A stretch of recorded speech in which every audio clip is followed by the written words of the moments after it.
जैसे एक छोटा सा बच्चा माँ के साथ माँ का दूध पीता पीता सो जाता है, माँ उसे पीठ में थाप दे दे करके सुला देती है, और वही बालक जब रात्रि के 2 बजे जाग जाता है ना, तो वो बालक करवट लेना शुरू कर देता है। 8 महीने का बच्चा, माँ ने दूध पिलाकर सुलाया था, पर बच्चे ने करवट लेना शुरू किया और करवट लेता लेता पलंग के बेड के किनारे चला गया, और आखिरी बार करवट लिया तो वो पलंग से नीचे गिर गया।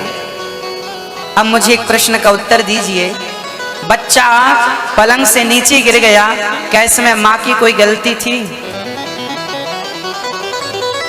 बोलो, कोई गलती थी? कोई गलती नहीं थी। माँ ने तुझे छाती से चिपका करके सुलाया था, तू ही होशियार बन गया, करवट ले लेके चला गया, गिर गया। अब गिर गया है तो क्या खुद पलंग पे चढ़ सकता है? 8 महीने का है, पलंग से गिर गया है, क्या खुद चढ़ सकता है? खुद नहीं चढ़ सकता, परंतु कुछ कर सकता है। क्या कर सकता है? वो अपनी माँ को पाने के लिए जानते हैं क्या करेगा? रोएगा, और जब रोएगा तो माँ की आंख खुलेगी और माँ देखेगी कि मेरा लाल जमीन पे गिरा पड़ा है।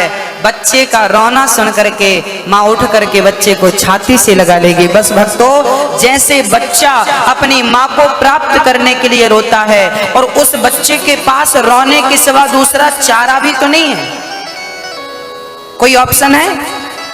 बताइए।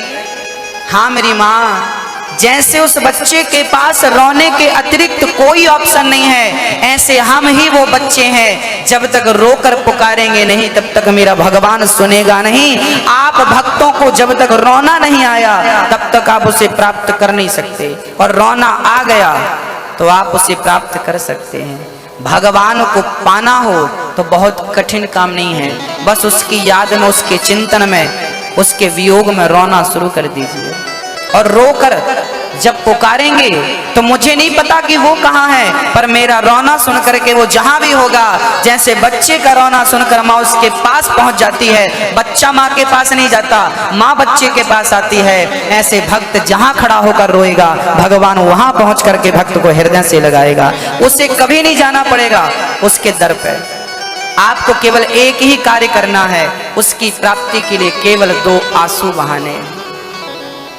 मेरी माँ, मैं इतना अभागी हूं, मैं अपनी बात कर रहा हूं, आपकी नहीं। हम इतने अभागी हैं कि हमारी आंखों से आंसू भी नहीं आते उसके लिए। हाँ, हम लोग दुनिया के लिए रोते हैं, पर भगवान को याद करके कभी रोते नहीं हैं। भक्तों, बस मेरी आपसे छोटी सी प्रार्थना है कि कभी समय निकाला करो, एकांत में बैठा करो। दुनियादारी के लिए हम लोग बहुत रोया करते हैं, थोड़ा सा नुकसान हो जाता है हम लोग रोने लगते हैं, परिवार में कोई मर जाता है हम लोग बाल्टियों से आंसू बहा देते हैं। भक्तों, जितना दुनिया वालों के लिए हम रोते हैं ना, उसका आधा भगवान के लिए रो देंगे ना, भगवान आपके सामने आकर खड़ा हो जाएगा। बस रोने की देर है, उसके आने की देर नहीं है। एक भी भगत का आप नाम बताओ जिसने रोए बिना भगवान को पा लिया हो। मीराबाई रात रात रोया करती थी बैठकर उस कृष्ण के वियोग में। अच्छा, जिससे प्रेम होता है ना, वो ना मिले तो रोना तो होता है ना? यदि भगवान से आपने प्रेम किया होगा तो उनकी याद में आंसू जरूर आएंगे, और आंसू नहीं आ रहे हैं आपके तो समझ लेना कि अभी प्रेम ही नहीं है। हाँ, आपका बेटा 4 दिन के लिए चला जाए कहीं, माँ रो रो के घर भर देती है, क्योंकि बेटे से प्रेम है।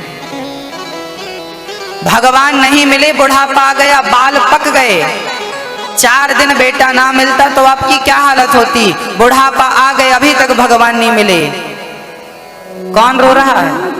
किसे पड़ी है भगवान की? सब तो जी रहे हैं ना आनंद से। भगवान चाहिए किसे? सबको धन चाहिए, धन मिला। हीरा चाहिए, हीरा मोती मिले। पद प्रतिष्ठा चाहिए, मिल रहा है। हमें चाहिए नहीं ना, इसलिए वो मिला नहीं आज तक। हमें चाहिए क्या? अच्छा, छोटे छोटे बच्चे रोते हैं ना, तो माँ बड़ी चतुर होती है। छोटे छोटे बच्चे रोते हैं तो माँ बच्चों को खिलौना पकड़ा देती है, खुनखुना। ले ले ले ले। बच्चा खुनखुना लेता है, खन खन खन खन। जब बच्चा ज्यादा रोता है तो चाबी वाला खिलौना पकड़ा देती है, चाबी भर के खुट खुट खुट खुट खुट खुट खुट खुट खुट खिलौना चलता है। बच्चा और ज्यादा रोता है तो रिमोट वाली गाड़ी पकड़ा देती, ले बेटा इससे खेल। बच्चा खेलने में लग जाता है और माँ अपना काम कर लेती। माँ बड़ी होशियार है, ये बच्चों को खिलौने में लगाती है। हाँ, जैसे बच्चे को माँ खिलौना देती है, ऐसे भगवान ने भी आप लोगों को खिलौना दे रखा है। कौन सा खिलौना? पद, प्रतिष्ठा, बेटा, बेटी, धन, दौलत, ये जो आपके पास तमाम चीजें हैं, सुख सुविधा, ये ईश्वर का दिया खिलौना है। तुम इन खिलौनों में मस्त हो। जब इन खिलौनों को छोड़ोगे और भगवान से कहोगे कन्हैया अब तेरे खिलौनों से पेट नहीं भरता, कब? जब बच्चे को माँ खिलौना देती जाती है और एक टाइम ऐसा आता है कि फिर बच्चा खिलौना नहीं लेता, फिर वो क्या कर चाहता है? माँ को चाहता है। माँ खिलौना देती है, फेंक देता है और हाथ उठा लेता, तू हमें गोद में ले, हमें खिलौना नहीं चाहिए, हमें तेरी गोद चाहिए। एक स्थिति ऐसी आती है ना जब बच्चा खिलौना से फिर पेट भर जाता है। बस मेरी माँ, जैसे बच्चे को माँ ने खिलौना दिया वो फेंक दिया, वो खिलौना दिया वो फेंक दिया, और केवल तेरी गोद चाहिए। फिर माँ क्या करती है? उसको गोद में ले लेके काम करती है। बस मेरी माँ, ये खिलौने तुम जब तक लेते जाओगे तब तक वो दूर ही रहेगा, और जब खिलौनों से मोह हटेगा तब गोद में लेकर भगवान तुम्हें चलेगा, जैसे माँ बच्चे को गोद में लेकर के चलती है। आप एक बार इन खिलौनों से अपना मन तो हटाओ, एक बार खिलौनों से। गुरुजी, हमारी कोठी है, हमारा बंगला है। ये तुम्हारी कोठी नहीं है, ये तुम्हारा बंगला नहीं है, ये खिलौना है, ईश्वर ने दे रखा है। इस चमकीली दुनिया में तुम मस्त हो। जो रियल ईश्वर को जिसको पाने आए थे वो रास्ता भटक गए हो इनके चक्कर में। एक पिता ने अपने बेटे को 100 रुपए दिया, 100, कहा जाओ बाजार जाओ और वहां से बढ़िया फल खरीद के लाओ, बढ़िया ताजी ताजी फल, जाओ जाओ जाओ। बेटा चला, बाजार में पहुंचा, वहां देखा क्या कि एक मंदारी बंदर को नचा रहा था। नाच बंदर नाच, नाच बंदर नाच। ससुराल जाएगा तो कहाँ बैठेगा? यहाँ। हाँ, मायके वहां जाएगा तो कहाँ बैठेगा? यहाँ।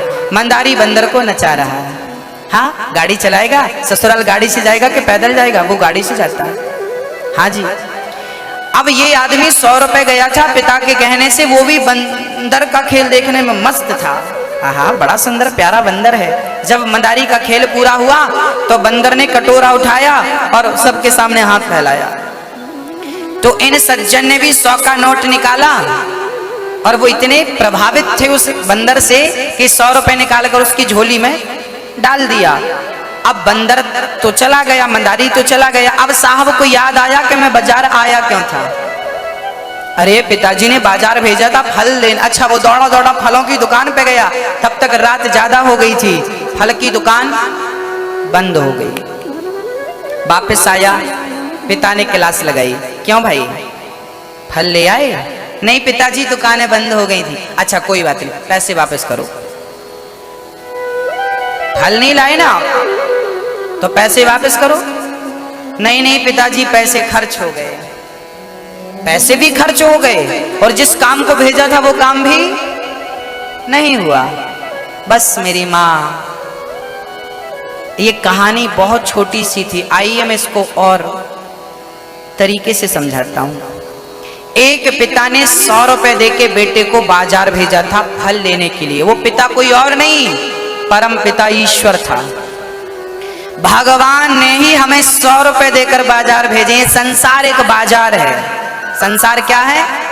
एक बाजार है। इस संसार में 100 रुपए लेकर हम लोग आए हैं। 100 रुपए क्या? 100 साल की उम्र। 100 साल की, 100 साल की क्या मेरी माँ? मैया जी, ओ मैया देखो, बुढ़ापे में नाती पोतों में लगी है, दांत वात पूरे गिर गए फिर भी कथा नहीं सुन रही हो, बच्चे को खिला रही।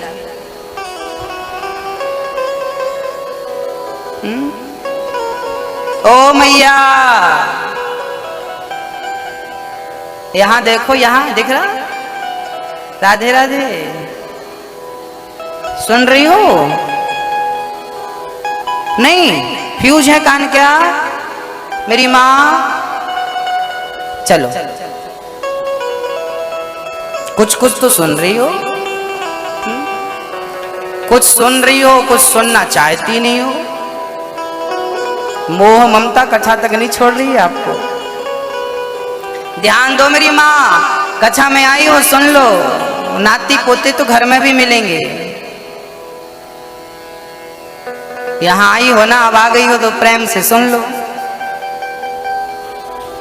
बुढ़ापे में कान फ्यूज हो जाते हैं, फिर सुनना चाहोगी तो सुन नहीं पाओगी। इसलिए अभी जब तक कान चल रहे हैं तब तक, आंख चल रही है तब तक गोविंद को देख लो, मुंह चल रहा है जब तक राम राम बोल लो, फिर चल नहीं पाएगा। आखिरी में सब बिगड़ जाता है सिस्टम।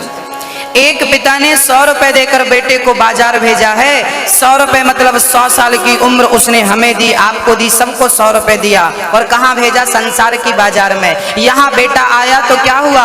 मंदारी के खेल में मस्त हो गया। ये मंदारी का खेल कौन सा है मेरी माँ? बोले आप और हम बंदरों की तरह नाच ही तो रहे हैं।